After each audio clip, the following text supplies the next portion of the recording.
Muchas gracias.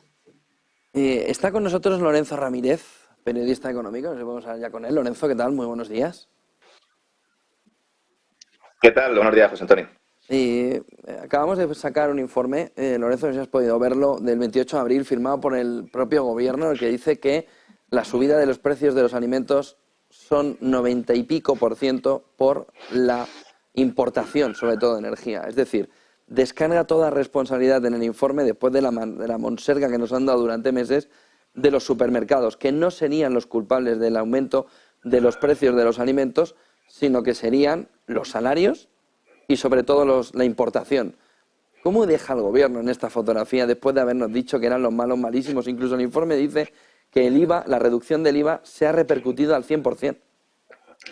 Bueno, al final, como siempre solemos decir, y en este programa y en esta sección yo siempre intento destacarlo mucho, las mentiras tienen las patas muy cortas. Aquí el principal problema es que desde que nos mienten hasta que descubrimos la realidad pasa muy poco tiempo, con lo cual incluso desde un punto de vista de propaganda son iniciativas que se adoptan desde el gobierno que son profundamente erróneas, ni siquiera sirven para lo que están diseñadas, que es para hacer propaganda. Es evidente que no podían admitir cuál era la causa de la inflación. La causa de la inflación ha tenido dos componentes principales. Uno, las políticas de tipos de interés que se adoptan después de 2008 sobre todo, antes también, pero sobre todo después de 2008, para no solucionar una crisis, sino hacerla endémica, para hacer un poco la bola más grande, bajar esos tipos de interés sin realizar las reformas estructurales. Esto ha sido algo común que se ha producido prácticamente en todo el mundo, tanto en Occidente como en Oriente, y que tiene un componente importante. Y luego el tema fundamental también de las erróneas políticas energéticas que nos han estado vendiendo durante mucho tiempo, que la transición ecológica estaba muy bien, que no era inflacionaria. Algunos decíamos, señores, es profundamente inflacionaria, tienen que decirle la verdad a la gente. Si ustedes tienen una agenda y lo que quieren es acabar con los hidrocarburos,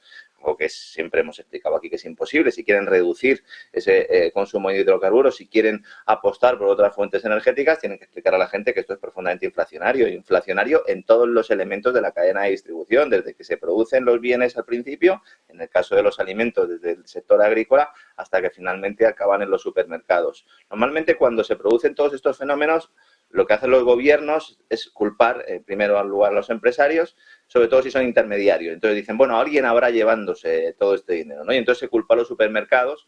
Ya finalmente se consigue hacer esa rebaja de IVA, que era lo que tendría que haber hecho el gobierno en el primer momento, que es aplicar una rebaja de impuestos, que estamos hablando de que la posibilidad, la capacidad que tiene el gobierno de poder realizarlo, pero al final son medidas que son realmente inermes, que son inertes y que al final pues acaban traduciéndose justo en lo que contrario a lo que están buscando, que es en un incremento del precio de los alimentos. Llega la guerra de Ucrania, llegan las sanciones occidentales, llega sobre todo esa obligación que impone Estados Unidos a Alemania para no certificar el gasoducto Nord Stream.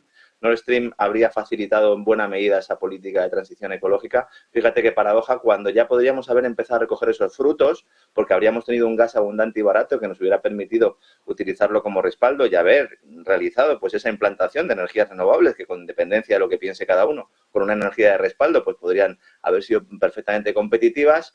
Llega esa no certificación, luego se destruye Nord Stream, se destruye esa posibilidad de unión energética euroasiática y de aquellos polvos vienen estos lodos. Vamos a ir a un contexto de precios altos durante mucho tiempo. Los precios que han subido no van a volver a bajar. Esto es algo que también hay que explicárselo a la gente, porque hay personas que piensan que dentro de unos meses, que dentro de unos años se van a producir bajadas de precios. No, en todo caso, a lo que aspiramos es a que dejen de subir menos de lo que han estado subiendo hasta ahora, que eso ya es mucho, ¿no? Y vamos a un contexto profundamente inflacionario.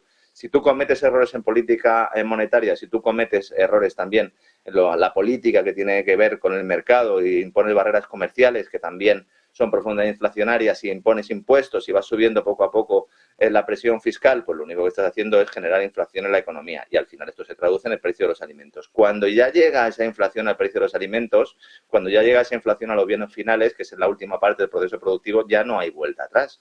Ya puedes adoptar todas las medidas que quieras, porque incluso si quieres aplicar medidas de subvenciones, de cheques, incluso de ayudas a las personas que tienen más problemas para llegar a fin de mes, estás alimentando esa espiral inflacionista. Entonces tienes que buscar cabezas de turco y siempre habrá algún informe, siempre habrá algún organismo que te ponga la cara colorada, como decimos aquí, ¿verdad?, en España, y que puedan pues poner negro sobre el blanco y certificar lo que es un hecho y lo que algunos veníamos anunciando, avanzando, y nos llamaban negacionistas, antipatriotas y todo el pack, ¿verdad?, que va o que va en línea, ¿no?, con las críticas que hacen siempre los gobernantes de todos los que planteamos los errores y los elefantes en la habitación, ¿no?, que hay en sus políticas.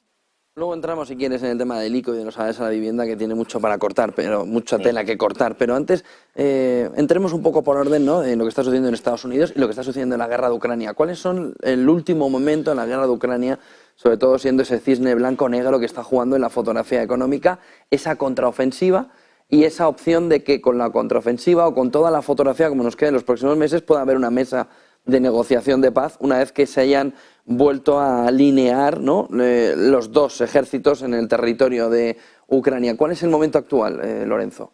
Ha habido muchas novedades este fin de semana, te lo planteaba, ¿no? Cuando el fin de semana te mandaba algunas ideas para poder hablar hoy esta mañana, realmente ha habido muchos acontecimientos. Todavía cuando te planteaba los temas a tratar esta mañana no sabía que había intervenido Zelensky. Zelensky ha anunciado una contraofensiva ya en mayo o en junio, dice él, y este anuncio a muchos no entienden realmente. Dicen, bueno, si vas a hacer una contraofensiva no lo anuncies, ¿no? Se trata de que pues tú vayas a hacer tus operaciones militares y evidentemente, igual que los anuncios en medios occidentales, pues también lo van a conocer los rusos. Pero todo esto viene por unas informaciones que han aparecido en prensa ucraniana que rebajan las expectativas de esa contraofensiva, citando además al Washington Post, que ha hablado con el ministro de Defensa del país, con Alexei Reznikov, el nuevo ministro de Defensa. Recordemos que al anterior lo tuvieron que echar por meter la mano en la caja y por inflar los precios, entre otras cosas, de los alimentos de las tropas que estaban en el frente.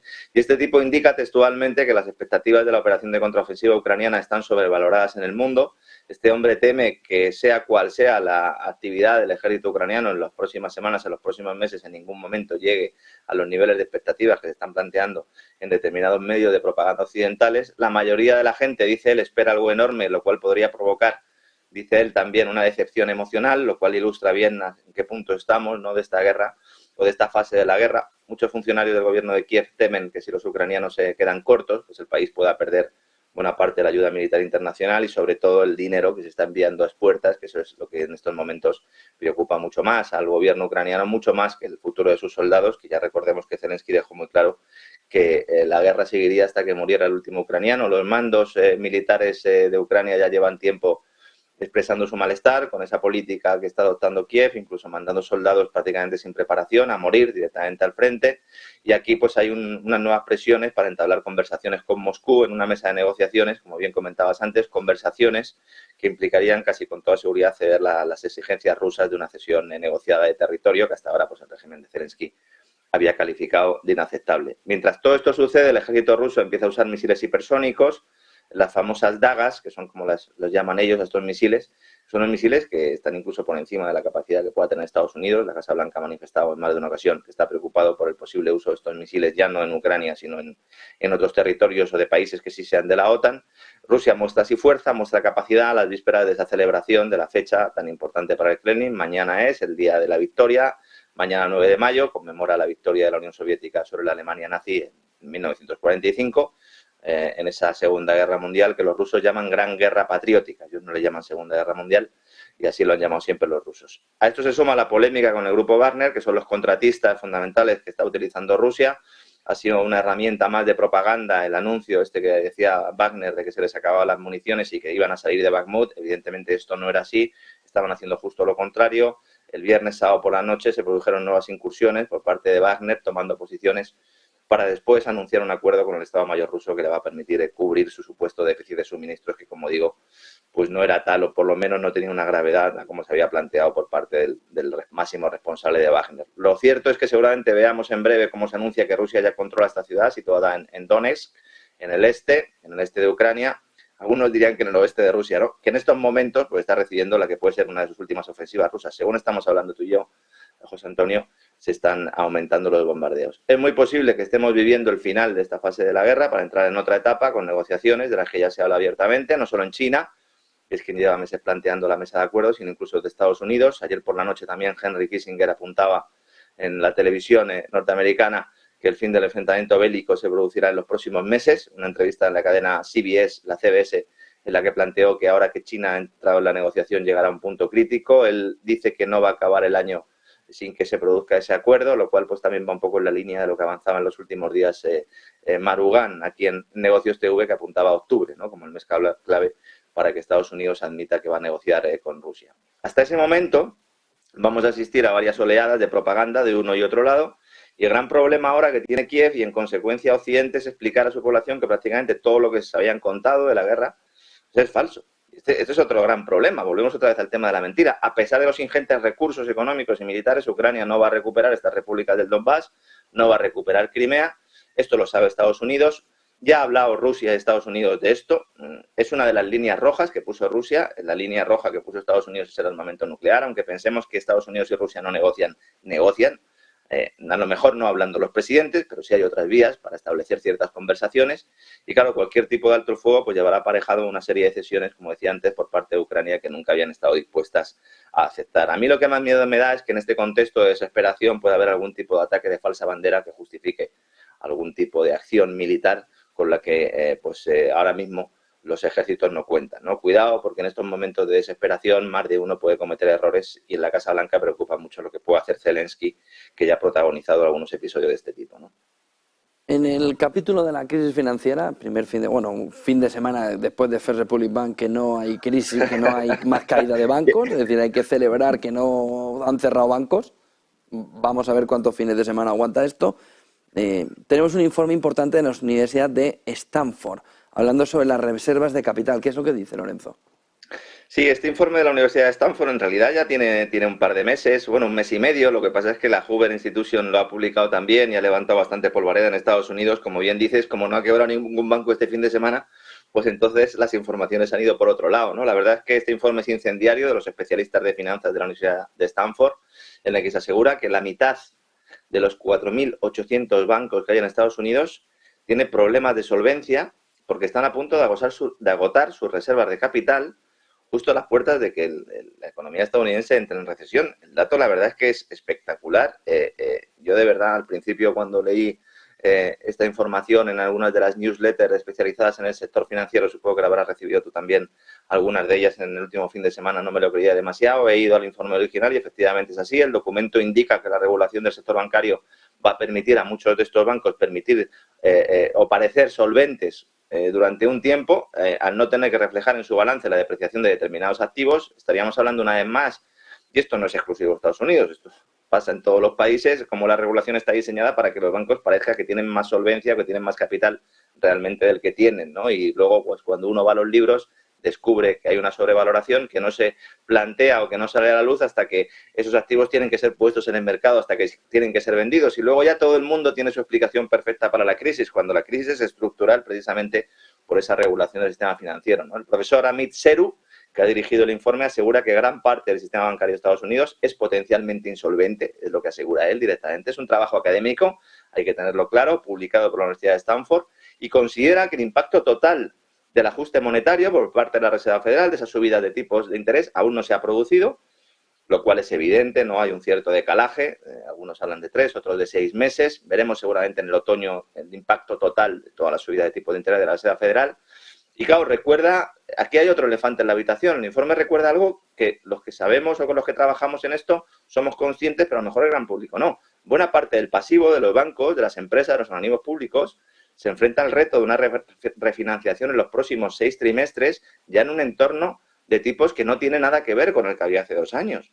Entonces, solo entonces, en ese momento, sabremos si ese sistema financiero de Estados Unidos es sólido o no. Por lo tanto, todos aquellos, y quiero mirar especialmente a Janet Yellen y a Jerome Powell, que dicen hoy en día que el sistema financiero es robusto, ellos están haciendo un acto de fe. Hasta dentro de 3 o 6 meses no lo van a saber, ¿no?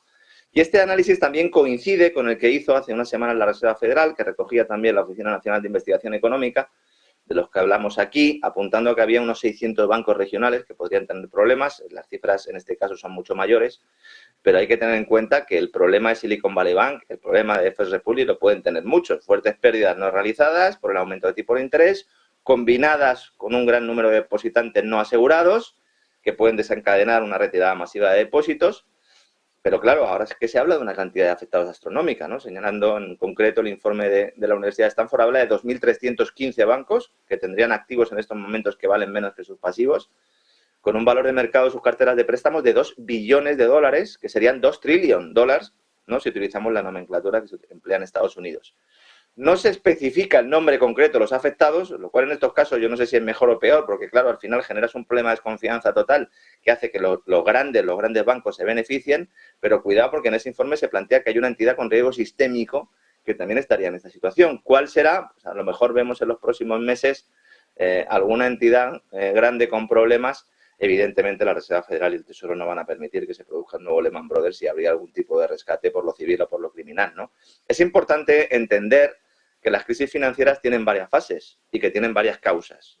Como los gobernantes no nos lo explican porque están interesados en hacer propaganda continua, pues no lo sabemos muchos, ¿no? Por un lado está el impacto que tiene la subida de tipo de interés en las carteras de deuda de los bancos, sobre todo, los bonos bajan de precio cuando se suben tipos de interés, obligando a recapitalizarse. Luego, por otra parte, estaría el problema de la confianza, que provoca fugas de depósitos, que acaban beneficiando a los grandes a costa de los medianos y de los pequeños, lo estamos viendo.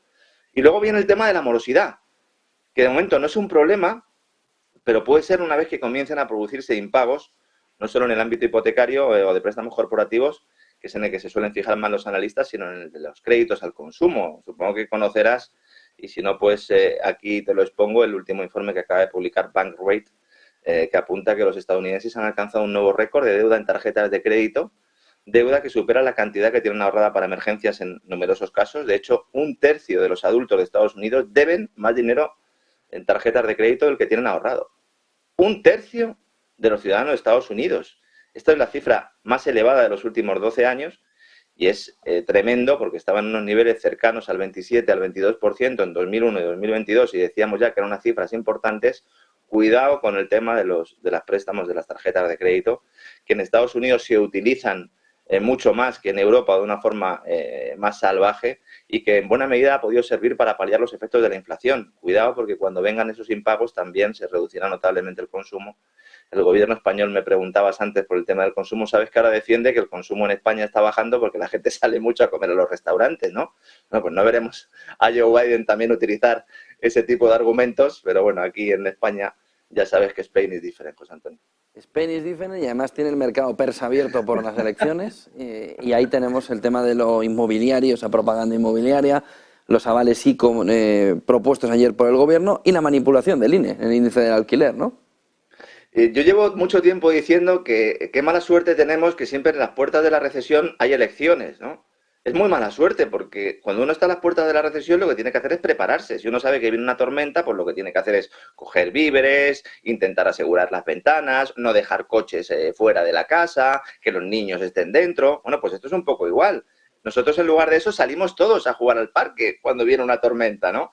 El presidente del gobierno, Pedro Sánchez, anuncia ayer mismo esa creación de la línea de avales del ICO, para que no lo sepa, el Instituto de Crédito Oficial es un banco público para garantizar el 20% de la hipoteca de una primera vivienda para jóvenes menores de 35 años con unos ingresos anuales inferiores a 37.800 euros, ¿no? Y también para familias con niños a cargo. Vamos a ver mañana qué sale del Consejo de Ministros, porque realmente no está muy claro, parece como lo contó él, que es para la entrada de la vivienda, pero no está muy claro cómo se va a articular. En primer lugar, evidentemente, la crítica, ¿no? Avalar con dinero de todos los contribuyentes la compra de viviendas, pues es algo evidentemente criticable. Alguno a lo mejor lo defiende sin darse cuenta realmente de los problemas que conlleva entrar en un riesgo financiero estatal, que es trasladar al final el riesgo de las familias a las cuentas del Estado y con ello que al final el problema que puedan tener unas pocas familias o unas muchas familias lo tengamos todos, ¿no? Y luego cuidado porque esto tiene muchas trampas. En primer lugar, los avales tienen un coste. Esto a la gente no se lo está diciendo. El ICO cobra por estos avales. Un coste que tiene que pagar el que lo solicita y que van a engrosar las arcas estatales a corto plazo. Ya tenemos aquí una trampa. Más ingresos para Hacienda en el corto plazo. Luego ya el que venga detrás que arre. El que gane las elecciones que se coma la morosidad del ICO. Luego el ICO puede obligar a constituir una segunda hipoteca en garantía de dicho aval. Cuidado con estas cosas. A lo mejor se empuja a la gente a comprarse una vivienda cuando realmente no tendría que comprársela porque no tiene la capacidad financiera para comprársela. Hay gente que piensa que al ser un organismo público, en caso de impago, se produce una especie de perdón de la deuda, pero esto evidentemente no es así. Porque, entre otras cosas, se obliga al moroso a declararse en concurso de acreedores, en quiebra de persona física, lo cual implica el embargo de una parte de salarios o de cualquier otra renta. Cuidado con este tipo de incentivos perversos. Luego está el gran elefante en la habitación, también en esta ocasión, que está detrás de esta medida y del que nadie habla. Este anuncio electoral en realidad no va destinado a ayudar a las personas que no tienen suficiente ahorro para dar la entrada a la hora de comprar un inmueble. El objetivo real es intentar maquillar y evitar un desplome de los precios de la vivienda que viene como consecuencia de que se ha secado el grifo del crédito y que se ha desplomado la demanda de hipotecas con un Euribor por las nubes, que es lo que sucede en todas y cada una de las crisis económicas. Crisis financiera, crisis de los mercados que dependen del crédito, en el caso de los hogares, la hipoteca, el mercado de la vivienda es el mercado que necesita crédito por antonomasia, otros bienes duraderos también, ¿no? Temas los electrodomésticos, pero fundamentalmente viviendas, que el ICO avale a compradores de dudosa solvencia favorecerá la subida de precios. Una vez más vemos cómo se consigue el efecto contrario de lo que se está buscando y en esto hay que poner el acento. Y luego al mismo tiempo se dice, no, es que con la nueva ley de vivienda vamos a fomentar el alquiler. Y además esto va a producir unos efectos extraordinarios porque va a reducir los precios. Es justo lo contrario. Va a aumentar los precios y va a reducir la oferta de la vivienda, ¿no?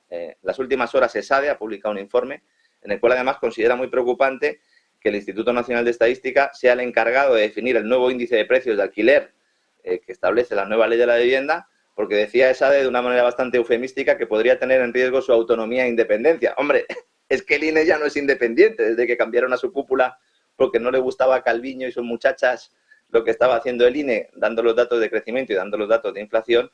Y entonces cuidado porque vamos a ver una injerencia notable, vamos a ver una distancia cada vez mayor entre lo que nos está diciendo el gobierno que está pasando en determinados mercados y lo que estamos viendo en la realidad. Y al final pues los problemas vendrán ¿para quiénes? Pues para los que tengan menos recursos, para los que tengan menos posibilidades de poder buscar una vivienda en otro lugar y para los que tengan menos ahorro, que son justo los que dice el gobierno que quiere proteger, ¿no? Mentira, mentira, mentira, José Antonio. Y un último punto, estamos en plena campaña de la renta, recaudación récord en impuestos sobre la renta por no haber deflactado la inflación dispara los ingresos, mientras además, Lorenzo, se van hundiendo, se hunde la calidad de los servicios públicos. Es que yo creo que esa es la gran cuestión aquí. En primer lugar, se le engaña también a la sociedad con las cuestiones económicas, porque detrás de todos estos mensajes de supuestos apoyo a los más débiles hay medidas e iniciativas que empeoran los problemas, ¿no? Hacienda logra este año, va a lograr una recaudación absolutamente récord. La del año pasado ya fue récord, la mayor recaudación de la historia desde que se tienen registros.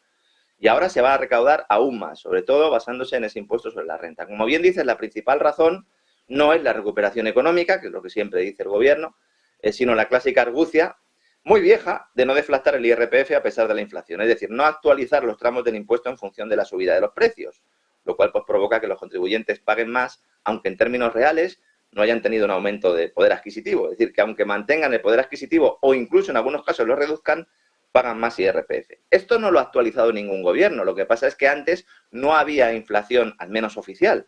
Ahora, en un contexto inflacionario, gana como siempre, no iba a decir la banca, pero en este caso Hacienda. Y luego hay otra vía de ingresos fiscales, que es ilegal, que suele pasar desapercibida, que es la estrategia de Hacienda de inflar las sanciones utilizando sistemas de cálculo irregulares.